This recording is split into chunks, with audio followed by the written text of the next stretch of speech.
Hello guys, so magandang gabi po sa ating lahat, no? Yan, so bali katatapos lang po namin dito guys na nag-spray ng amin pong tanim na atsal. Ayan, so hindi na po natin masyado makita yung in-spray namin guys dahil dito po sa aming area ay medyo mahangin. So mabilis po matuyo yung in-spray. Yan.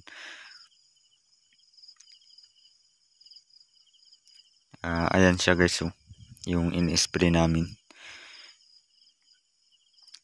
So ngayon po guys ay nasa 7 o'clock na po ng gabi. So balik tatapos lang po namin na nag-spray.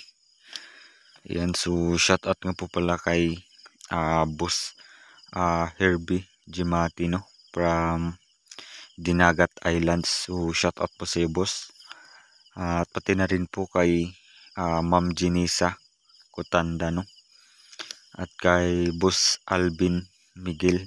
Ayan, so shout out po sa boss. So nagtanong po siya sa akin guys kung ilang beses pa daw po ako dito mag-spray ng foliar fertilizer sa isang linggo. So dito sa aking area boss ay mag-spray po ako dito ng foliar fertilizer ay nasa every 15 days o kaya every 20 days yung pag-spray ko po dito ng foliar fertilizer. Yan, dahil yung foliar fertilizer guys ay medyo mainit din po yun sa ating tanim na atsal.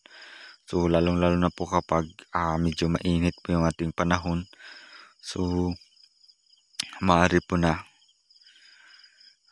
mabilis po yun na makasunog sa ating tanim po na atsal. Kaya ang ginagawa ko po dun sa foliar fertilizer sa pag-spray ko po dito ay every 15 days o kaya every 20 days yung pag-spray ko po dito ng foliar fertilizer dito sa aking atsal.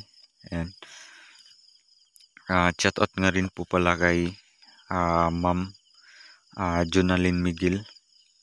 So nagtanong din po siya sa atin guys kung anong pataba yung ginagamit ko po dito sa aking atsal. So siguro gawa na lang po natin ng video pag hindi na po ako dito masyadong busy guys dito sa aking ginagawa. Yan, so ito na po yung amin pong tanim na atsal guys. So nakapag-harvest na po kami nito ng first harvest. Yan, so yung second harvest po namin dito guys ay sa next week. Yan, so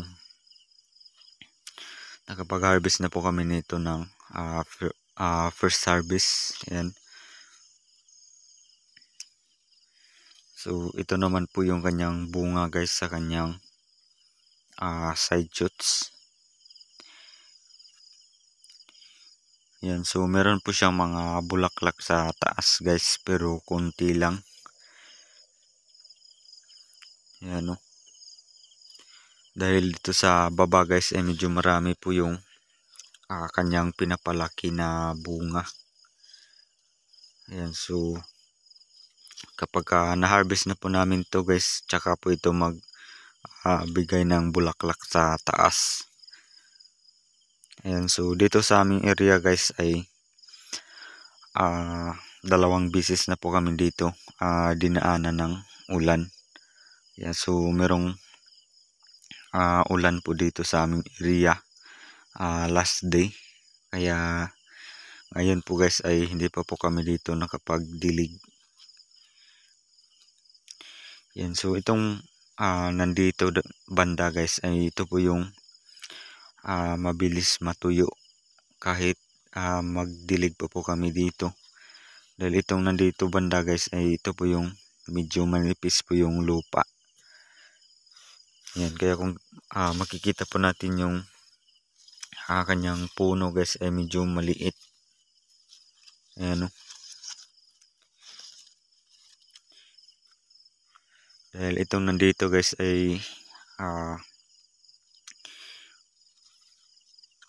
medyo manipis po yung kanyang lupa, kaya pag mainit yung panahon so mabilis po siya na nakaramdam ng stress dahil sa init. Kaya ito po yung kanyang mga bunga guys, medyo mga liliit. Yan, pero marami yung kanyang bunga guys. Ayan, kahit maliit yung kanyang puno pero maganda naman yung kanyang bunga. So last day dito guys ay medyo malakas po yung ulan, kaya yung ibang puno ay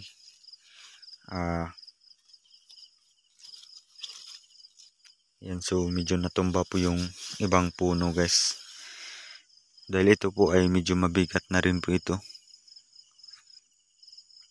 sa kanyang puno kapag ganito na po karami yung bunga.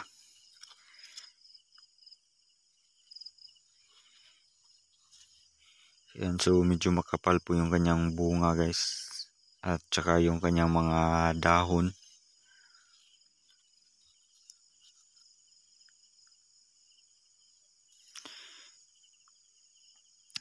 Ayan, so wala tayo makikita dito guys na masyadong maraming bulaklak. Ayan, no? So wala po talaga siya mga bulaklak dito sa taas. Pero meron pong ibang puno dito guys na pailan-ilan na kahit ganito na po yung kanyang bunga dito sa baba. So tuloy-tuloy pa rin yung kanyang pamulaklak dun sa taas.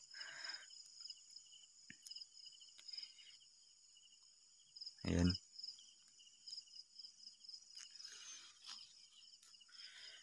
So yung harvest nga pala namin dito guys dun sa amin pong first harvest ay nasa 2 sako lang po yung harvest namin.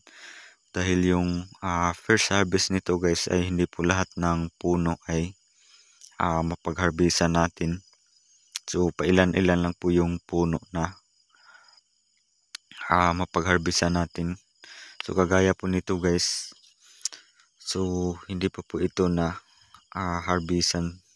So andito pa yung kanyang pinaka first Y na bunga. Yan, so hanggang dito sa taas. So itong puno na ito guys ay hindi pa po kami dito nakapag-harvest. Yan, so siguro next week po nito ay meron na po itong pwede na i-harvest dito sa bandang baba.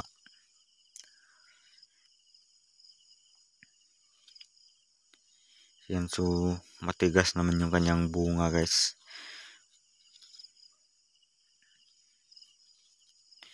So yung paglagay po namin dito ng pataba guys dito sa kanyang pinakapuno ay ano po yun, every week. Tapos 10 grams lang po yung nilalagay namin dito bawat puno. Yan, dahil pag masyadong mataba yung ating atsal guys, so mabango din po ito sa insekto. So mabilis po siya na malapitan ng mga insekto kapag masyado po siyang mataba. So yung 10 grams guys dito sa aking atsal, so maganda naman yung kanyang kinalabasan, no? So ayan, so 10 grams yung pataba na nilalagay namin, pero meron naman po siyang magandang bunga na binibigay. Ayan.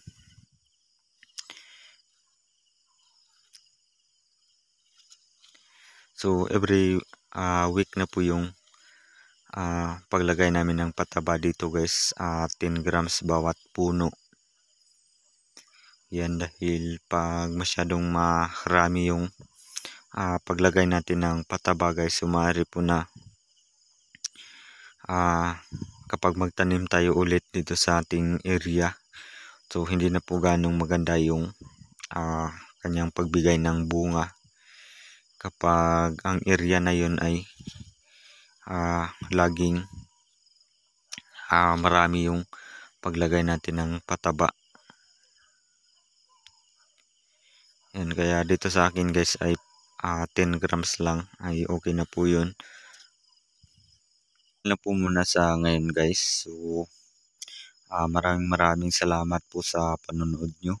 At kung kayo po ay baguhan pa lang dito sa aking channel, so huwag niyo pong kalimutang mag-subscribe at paki-click na rin po yung bell button para lagi po kayong updated sa atin po mga susunod na video tungkol po dito sa pag-alaga ng atsal, no. Yan, so yun lang guys. So maraming salamat sa panonood nyo at happy farming po sa ating lahat.